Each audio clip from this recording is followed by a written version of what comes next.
Hey guys, welcome back to another Titus Diorama and Toy Reviews.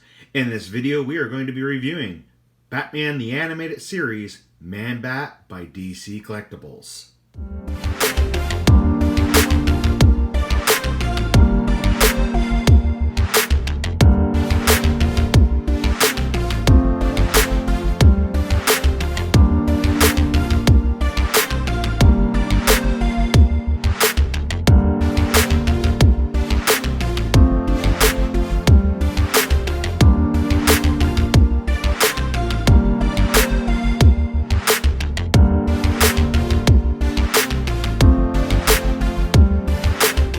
As you can see, Manbat comes in a huge window box packaging, which allows you to see the figure and the accessories that comes within. The left-hand side of the packaging has the Batman animated DC collectible artwork. So does the back of the packaging. And of course, the top of the packaging has the Batman animated series. So let's go ahead and get Manbat out of the packaging and get a good look at him and the accessories he comes with. So here's Manbat out of the box. And let's start off by talking about what accessories he comes with. So as you can see, he comes with an extra pair of wings, a cassette tape, 3 flasks, and of course a display stand. The second set of wings allow you to get some different poses out of the figure. For the figure itself, it's definitely not in the same class as Marvel Legends figures when it comes down to the articulation. However, I feel that DC Collectables did a really amazing job capturing the look of Manbat from the animated series. I feel the sculpting, which was done by Irene Matter, and the paint came out amazing. My particular figure has nothing wrong with its paint and only a few spots where there is some extra plastic from the molding process, which can be easily removed. For someone who grew up watching Batman the Animated Series when it first came out back in the 90s, I've always wanted a figure like this in my collection. As a side note, I also really like the design of Clayface from this same series, which I will talk about more in another review. Before we get into talking about the articulation with this figure, I'll do a quick spin around of the figure so you can see all the sculpting and the paintwork.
Alright guys, so let's do a quick overview of the articulation here.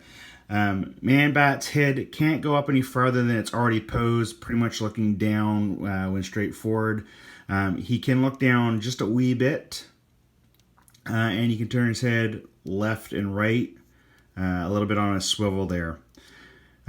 For the arms, there's nothing in the arms other than the shoulder joint, which allows his arm to go this far up, this far down, and you can swivel it a full 360. My left arm, at least with this set of wings, is very easy to pop out. He can crunch forward quite a ways. He can lean back a little ways, and I find that it's very well hidden, the ab crunches, which I do like. He has no hip swivel, but his legs can do almost a full split. I don't really like the looks of it because it kind of breaks it up a little bit, but you do have that posability if you want to. His legs can kick this far back, forward, this far back, which is a great range. There's no upper thigh swivel. He does have a slight knee bend, and he does swivel at the cuff of his pants.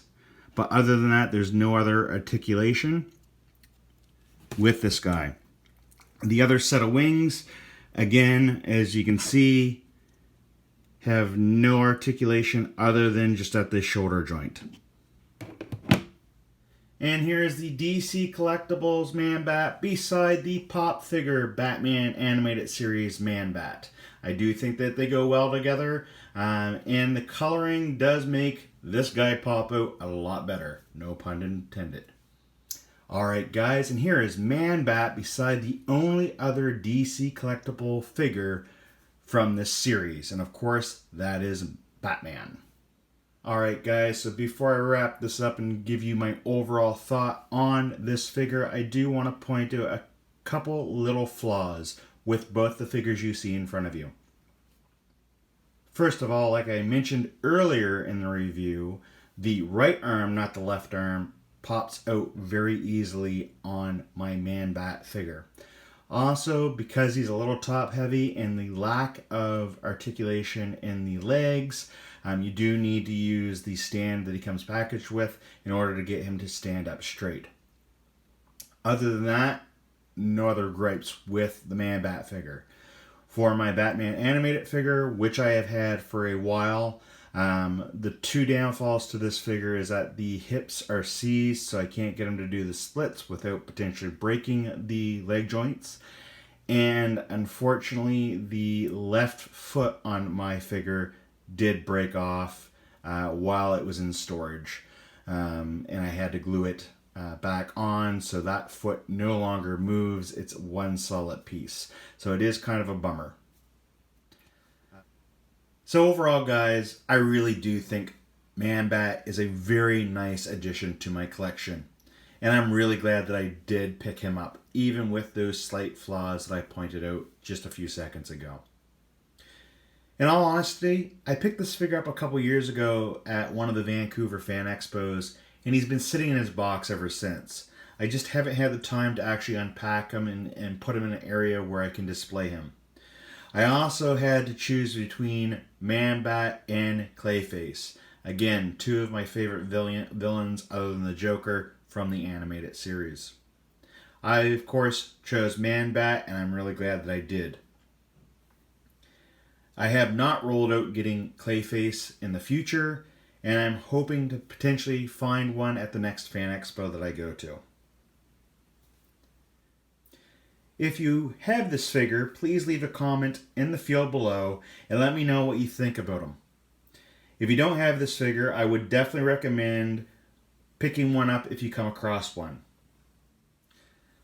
So with that, guys, I just want to say thanks again for checking out today's video, and I hope that you really enjoyed it. As always, I love putting these videos together and getting them out there for you. If you do like this video, please make sure that you like, subscribe, and hit the bell notification so you don't miss out on any of the latest diorama builds and toy reviews. And as always, guys, stay nerdy.